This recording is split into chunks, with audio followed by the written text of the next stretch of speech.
नमस्कार, मैं साहिर अली और आप देख रहे हैं एसआर पत्रिका न्यूज।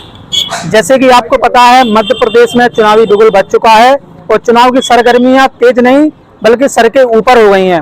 और हम आपको बता दें कि किसका सपना होगा साकार, किसकी बनेगी सरकार और किसकी नैया होगी पार, ये तो भाई वोटर बताएगा और वक्त बताएगा। लेकिन इस वक्त फिलहाल में हमारे साथ जुड़ रहे हैं बीएसपी से प्रत्याशी स्यावड़ा विधानसभा से लाखन सिंह यादव जी। स्वागत है आपका हमारे चैनल में। थैंक यू सर, आपके चैनल का बहुत बहुत स्वागत। सबसे पहले हम आपको बधाई देना चाहेंगे कि आप स्यावड़ा विधानसभा क्षेत्र में प्रत्याशी बनकर आए। बहुत बहुत धन्यवाद जी। जैसे कि 2023 की सरगर्मियां तेज हो गई हैं और कई उम्मीदवार मैदान में उतर चुके हैं, तो सबसे पहले आप 2023 विधानसभा चुनाव को किस प्रकार देख रहे हैं?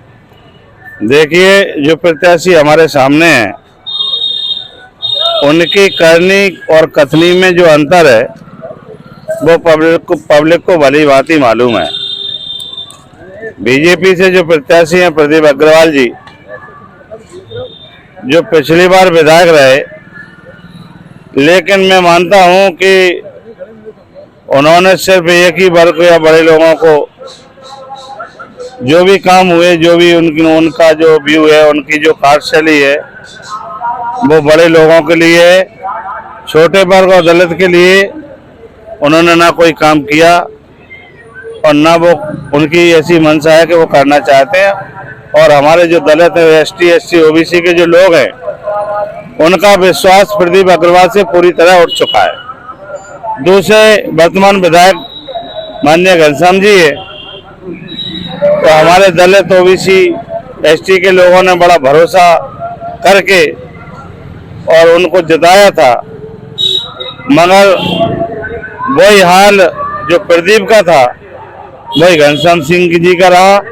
और ये दतिया के दोनों विधायक दतिया में रेस्ट करते हैं और स्यावड़ा विधानसभा को चारागाह समझते हैं। और इस बात को मैं नहीं, एक जन जन पूरी विधानसभा स्यावड़ा का आदमी इस बात को मान चुका है कि इन दोनों विधायकों की, इन दोनों प्रत्याशियों की वोटर अब शकल देखना नहीं चाहता है।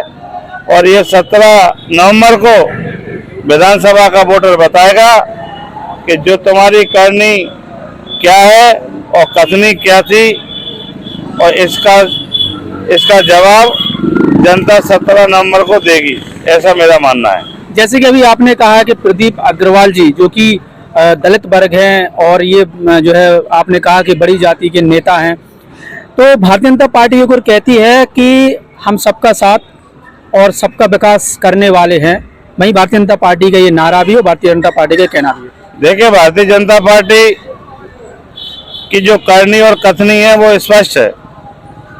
ये बड़े लोगों की पार्टी है, उद्योगपतियों की पार्टी है, और बीजेपी में एससी, एसटी, ओबीसी और दलित के लिए कोई जगह नहीं है। और कहने से क्या होता, करके दिखाते।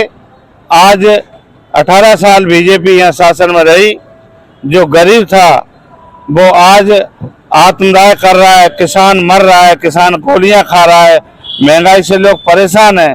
कहने से क्या होता है? अगर ये गरीबों की सरकार होती तो फिर ये किसान आत्महत्या क्यों कर रहे हैं या महंगाई से परेशान क्यों हैं?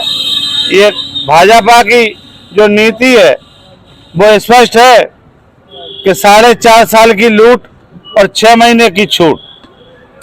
4.5 साल बीजेपी लूटती है और 6 महीने के लिए तमाम वादे करती है। लाडली बहन योजना, 450 का गैस सिलेंडर, 500 का सिलेंडर। अरे भैया, ये चुनाव के पहले क्या हुआ? चुनाव के पहले जो प्रदेश के लोग ठगे गए, उस चीज को क्या लोग भूल जाएंगे? अगर 2 महीने के लिए तुमने बहनाओं के खाते में 1200 डाल दिए, 1500 डाल दिए, उससे कोई मतलब नहीं है। या आज तुम 500 के गैस सिलेंडर की घोषणा कर रहे हो, तो जिससे पहले जो 18 साल सरकार रही उसमें क्यों सरकार को चूसा, क्यों किसान को चूसा? अब कहने से क्या सरकार, क्या किसान माफ करेगा या मतदाता माफ करेगा क्या? जैसे कि अभी आपने जो जितना भी वार्तालाप हमारे साथ किया है, जो भी आपने बात कही है, पूर्व में भी घनश्याम सिंह और प्रदीप अग्रवाल दोनों का कार्यकाल स्यावड़ा विधानसभा की जनता देख चुकी है और आप भी इस बार मैदान में और पिछली बार भी आप चुनाव लड़ चुके हैं और हार का मुंह आपको देखना पड़ा था। क्या सेवड़ा विधानसभा क्षेत्र में नगर इंदरगढ़, नगर सेवड़ा, ये मुख्य दो नगर हैं सेवड़ा विधानसभा में। सेवड़ा नगर को रोजगार की आवश्यकता है, सेवड़ा नगर में हेल्थ व्यवस्था फेल है, नगर इंदरगढ़ में बाईपास की जरूरत है, नगर इंदरगढ़ को बस स्टैंड की जरूरत है, नगर इंदरगढ़ को रोजगार की जरूरत है, नगर इंदरगढ़ को स्वास्थ्य व्यवस्थाओं की जरूरत है। क्या ये सब कार्य आप विधायक बनने के बाद करवाएंगे? देखिए, मैं तो सिर्फ ये कहना चाहता हूं कि प्रदीप अग्रवाल जी ने जो घोषणा पत्र दिया था वो चश्मा लगा के पढ़े। उन्होंने क्या क्या घोषणाएं इस विधानसभा के लिए की थी। घनश्याम सिंह भी अपना घोषणा पत्र पढ़े कि सेवड़ा को उन्हें तीर्थस्थल बनाने के लिए जो वादे किए थे, इंदरगढ़ में सब्जी मंडी बनाने के लिए जो वादे किए थे, इंदरगढ़ में बाईपास बनाने के लिए जो वादा किया, वो अपने घोषणा पत्र को खुद ही पढ़ें और जनता के सामने लेके आए। जनता को तो भली भांति मालूम है कि इनके कार्यकाल में अगर ये कहते हैं कि मैं विपक्ष में रहा, तो साथियों मैं आपको बताना चाहता हूं कि 18 महीने जो सरकार कांग्रेस की रही, उस समय घनश्याम सिंह जी 18 महीने क्यों सोते रहे। और आज घनश्याम सिंह के समय में आज ग्वालियर की दूरी भगवापुरा से 60 किलोमीटर है, सेवड़ा से 75 किलोमीटर है।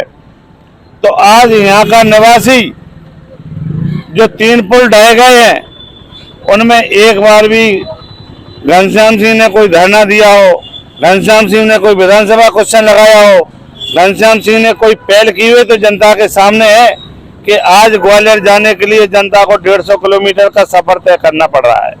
लेकिन उनका कहना है कि लगातार मैंने आंदोलन सेवड़ा में किए पुल को लेकर। अरे आंदोलन घर में किए, किले में किए, जनता के सामने किसको पता है? जनता के सामने कितने आंदोलन किए ये जनता को मालूम है। अब किले में तुम आंदोलन क्या कर रहे हो ये तुमको ही मालूम होगा। और अगर आंदोलन किए होते तो सामने दिखता कि तुमने कोई काम करवाया है। जैसे कि आप उन लोगों के घोषणा पत्रों की बात कर रहे हैं, अब चूंकि आप पिछली बार जो आप चुनाव लड़े थे वो आप जीत नहीं सके, हालांकि घोषणाएं सभी कैंडिडेटों की रहती हैं। अब आप दोबारा मैदान में उतरे हैं तो आपकी क्या क्या घोषणाएं हैं? देखिए, कांग्रेस की जो घोषणा थी 2 लाख तक का कर्जा माफ करेंगे, तो भोली भाली जनता जो कर्जे से परेशान थी उसको ऐसा लगा कि हो सकता है हमारा कर्जा माफ हो जाए। 2 लाख के कर्जे माफी के चक्कर में पूरा किसान और गरीब आदमी ने कांग्रेस को वोट दिया। और मैं यहाँ के लिए नया प्रत्याशी था, पूरे गांव में मैं गया भी नहीं और न मैंने पूरी विधानसभा देखी थी। और अचानक बीजेपी का जो प्रत्याशी था राधेलाल बघेल, वो बीएसपी से बीजेपी में चला गया। पार्टी ने मुझे यहाँ उतार दिया क्योंकि मैं नया था। लेकिन मैं अपने आप को मैं रिजल्ट खराब इसलिए नहीं मानता हूँ कि 2-3 महीने में मैंने ना किसी कोई काम किया किसी गांव में, ना मैं किसान का काम कर सका, ना कोई गरीब का काम कर सका। लेकिन मुझे 19-20 हजार जो मत मिला है, मैं मानता हूँ कि मेरे बगैर काम किए ही अगर जनता ने मुझे 20 हजार वोट दिया है और फिर मैंने 5 साल एक दिन के लिए विधानसभा नहीं छोड़ी है। और मैं दावा करता हूँ, पार्टियां तो अलग अलग लड़ रही हैं और जो मिलके भी चुनाव लड़ लें फिर भी हाथी भोपाल पहुंचेगा, इसको कोई नहीं रोक सकता।